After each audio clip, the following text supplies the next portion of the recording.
Hey guys, Sophie from Stretch Kinetics here, and I'm going to take you through a couple of quick stretches that you can do if you're experiencing any pain from sciatica or from piriformis syndrome.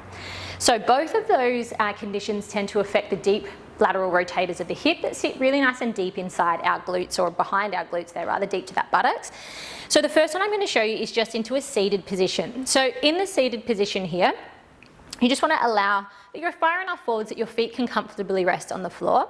And we're going to maintain a nice long spine in this position. So first thing I'm going to do is just to stretch out the right side, I'm going to pop my right heel over my left knee.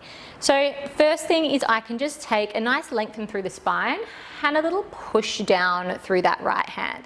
So you want to be really mindful here. If you're feeling any of those shooting pains or anything like that, you want to really ease out of this stretch, just taking it to a point that feels comfortable for you and that actually feels like it's getting a bit of a stretch as opposed to just aggravating it. But what we're doing is finding that nice long lengthen, and it's like I'm just kind of pushing my hand down into that knee. If that's feeling good and you want to take it a little bit further again, we're going to think about hinging our chest forwards. Now, a common mistake that we can tend to do here is that we just kind of round the body forwards, and what's happened here is that we've rounded at that thoracic part of our spine, but we've also rounded at that pelvis and that lumbar spine as well. So we want to maintain that neutral position through the spine while still hinging forward. So it might look like a much smaller movement, but I want you to think about shooting the sit bones out behind you. So they're kind of drawing back, tailbones pointing back, and then we're going to hinge the chest in a nice long line forward. So that feels really strong for me here. You don't need to come super far. It probably doesn't look like a whole lot that we're doing here, but it feels like a really nice big stretch into those deep lateral rotators of the hip. So you can just hold into this stretch for that kind of 15-30 seconds, whatever is feeling good for you. Just allowing those muscles to find that little bit of length, that little bit of stretch here. So when you're in this position, just bringing that focus to your breath. If you find that as you kind of sit here, your mind wanders and you start to round, just rejig yourself, bring that spine up nice and tall, and think about like you're reaching your heart forwards in that nice tall spine. We'll hold here just for another 3, for 2, and 1. And then we're just going to take it over to the other side. So I'm going to pop that right foot down. Left heel is going to come up and over, and again I'm just going to start with that just gentle push into that left knee. So I'm not doing too much else here, just taking that little push, like easing our way into that stretch again. I'm going to stay up really nice and tall though, so gaze is forward, spine is tall, and we're thinking about that nice neutral position as we start to hinge that upper body forwards. So I should have said this on the other side, I'm still placing a little bit of pressure into the knee, not much. More of that focus now is on that shoot of your sit bones back and that subtle hinge from almost that hip that you're drawing that long spine forwards. So we're just holding into that nice deep stretch. From this position again, you can either intensify it by drawing that chest a little bit further forwards or pushing that knee down a little bit further, adding a little bit more weight into that external rotation of that hip as well. Bringing that focus back to the breath, keeping that nice long spine, thinking about those sit bones reaching out. We've just got 3, last 2, and 1. Bringing it back up, stepping both feet down, just giving it a little shimmy there. Now, if you're doing this at the end of a class or something like that, and you don't have a chair handy, I'm just going to show you our trusty figure 4 stretch where we're down onto the ground here as well.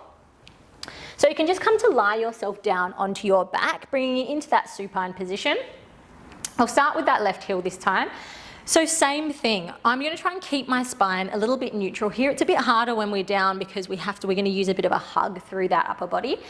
But to ease your way in, if we're doing this straight after something like our clams or anything where it feels like we're really wound up after those external rotation exercises. Again, if you're with your Piriformis Syndrome or your sciatica, clams aren't the best thing, so hopefully we're not doing too many of them. And we're just going to find a little push of that left knee away. So we're gently drawing it into that greater degree of external rotation, finding that stretch into those muscles. So this is option 1. Option 2 is just to allow that leg to lift, and we're going to interlace those fingers back behind that thigh. A little bit harder to keep that pelvis in neutral here because depending on the length of our arms, the flexibility here will depend on how much we need to posteriorly tilt or tilt that pelvis back to be able to interlace our fingers. So just finding as neutral a position as possible, and what I mean by that is just thinking about trying to sink the tailbone through the mat this time. So you're just trying to keep that sacrum, that pelvis anchored onto the mat as much as you can here. So we're just finding that hold and that hug. Just for 3, for 2, and 1. Slowly letting that right foot come down. Again, if you need to rejig in between, just find a little windscreen wiper from side to side, and then we're going to switch it over. So we start with that right heel over the left knee, and bring that left heel nice and close in, and we're just going to find that little push away into that external rotation. So just finding that press out. And when you're feeling pretty comfortable with that, we can start to interlace those fingers back behind that left thigh this time. So again, you kind of have to take that little hug to draw the knee in, and then I'm going to try and think about trying to let that tailbone, let that sacrum, the back of my pelvis, be really nice and heavy on the mat. Just allowing the upper body to relax, the muscles of the face to relax, as you gently use those arms to pull that stretch in a little bit further. So it's that kind of tough situation of trying to keep the tailbone down while hugging that knee in, and you'll feel that right side deep inside that butt cheek get a nice big stretch here. Just for 3, last 2, and 1. Slowly bringing that foot back down. We're just going to find that little drop down, knees dropping together here. Hands can find a bit of a cactus position. I'm just going to find a little rotation. So I'm going to drop my knees over to that right hand side, and I'm just going to turn my gaze over towards my left shoulder. And then bring those knees back together. Just going to go either side, find that drop of your knees down, and then that gaze over that right shoulder. Bringing it back in and together. Last one that we're going to do here is just cross that left knee over the top of the right. We're going to bring it into that spinal twist. So we're going to find a little draw down. You can bring your right hand with you and just draw that body down into that little bit of rotation. Drawing yourself off to that right hand side. Again, you can bring that right hand onto your knee, and then you're just going to turn your gaze over your left shoulder, finding that bit of rotation through that spine. Trying to relax the shoulders down here. They have a tendency to lift off, but I want you to think about just relaxing them down, trying to get that nice big rotation, like you're wringing out that spine like a wet towel. And then uncross those knees, bring them back together through center. We're just going to go over to the other side, crossing right knee over the top of the left.